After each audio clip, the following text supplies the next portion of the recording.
శ్రీనివాస్ గారు, ప్యానల్ మెంబర్స్కి మీకు అందరికి కూడా ముందుగా అభినందనలు. Thank you. ఇప్పుడు వైసీపీ నేరం చేసిందా లేకపోతే వైసీపీ బాధ్యతారహితంగా చేసిందా అనేది పక్కన పెడితే రాష్ట్రం యొక్క ఆర్థిక పరిస్థితి బాగాలేదనేది వాస్తవం. ఇది అన్ని పార్టీల వాళ్ళు ఒప్పుకుంటున్న విషయం. మన రాష్ట్రం 2014లో విడిపోయినప్పుడు 15,000 కోట్ల లోటు బడ్జెట్ ఉంది. ఆ రోజు కూడా చంద్రబాబు నాయుడు గారు ముఖ్యమంత్రి అయ్యాడు.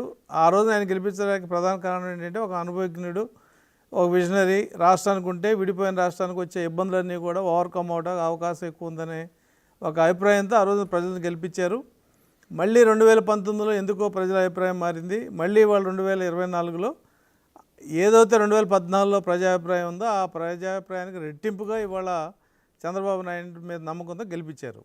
అయితే ఇక్కడ ఒక సమస్య ఏంటంటే ఆర్థిక పరిస్థితి ఇలా ఉన్నప్పుడు తెలుగుదేశం ఇచ్చిన ఏదైతే సూపర్ 6 ఉన్నాయో అమలు చేయటంలో ఆలస్యం అయితే అవనివ్వండి, చేయగలుగుతారా లేదా ఎవరి లెక్కల ప్రకారం వాళ్ళు చెప్తున్నారు. ఇందాక గౌతమ్ గారు చెప్పారు 1,12,000 అప్పు చేశాను. 1,12,000 అప్పు చేయాల. డిసెంబర్కి ఇచ్చిన కాగ్ రిపోర్ట్ ప్రకారం 78,000 కోట్లే ఇప్పుడు ఈ ఆర్థిక సంవత్సరానికి అప్పు చేయడం జరిగింది. అది కూడా తప్పనిసరిగా కొన్ని అప్పులు చేశారు తప్ప గతంలాగా విశృంఖంగా అప్పులు చేయలే. రెండో విషయం ఏంటంటే మీకు నేను స్పష్టంగా ఒక విషయం చెప్పదలుచుకున్నా. మనిషి కొంచెం అనారోగ్యంగా ఉన్నాడు అన్నప్పుడు ఆ రోజు ఏం చేయలేకపోవచ్చు, కానీ చేతకానివ్వడం మనం చెప్పలేము. అది ఎలాగో ఇది కూడా అంతే. ఆంధ్రప్రదేశ్ ఆర్థిక పరిస్థితి బాగాలేదని అందరికీ తెలుసు. ఇవాళ రాష్ట్రం కూడా కేంద్రం కూడా చాలా స్పష్టంగా మన అమిత్ షా గారు వచ్చినప్పుడు చాలా మానవ ఇది జరిగింది ఇక్కడ ఈ రాష్ట్రంలో. దాన్ని మేము అండగా ఉంటాం, అవసరమైతే ఏదన్నా సహాయం చేయాల్సి వస్తామని చెప్పడం, వాళ్ళు చేయాల్సిన వాళ్ళ పరిమితుల్లో చేయటం అన్నీ జరుగుతున్నాయి. ఒక ఓవర్ నైట్ అంటే ఇప్పుడు 7 months అయింది మనకి. ఇది చిన్న సమయం అని నేను చెప్పను, కానీ జరిగిన డ్యామేజ్ రికవరీ అవ్వటానికి సమయం అయితే పూర్తిగా లేదనేది నేను స్పష్టంగా చెప్పగలుగుతా. రెండో విషయం, ఇవాళ ప్రభుత్వం ఇచ్చిన హామీలు, పెన్షన్ పెంచడం జరిగింది, గ్యాస్ సిలిండర్లు ఇవ్వడం జరిగింది.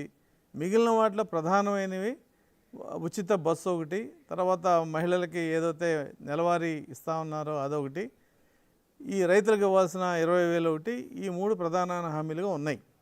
అయితే దీన్ని ఎప్పుడు అమలు చేయాలి ఏంటనేది ప్రజలు మాకు వెంటనే మీరు ప్రభుత్వంలోకి రాగానే చేయాలి అని అనుకోవడం తప్పులేదు. కానీ గత ప్రభుత్వం కూడా జగన్మోహన్ రెడ్డి గారు కూడా వచ్చిన వెంటనే ఏమీ అమలు చేయలే. అమ్మఒడి 4 సంవత్సరాలకు ఇవ్వడం జరిగింది.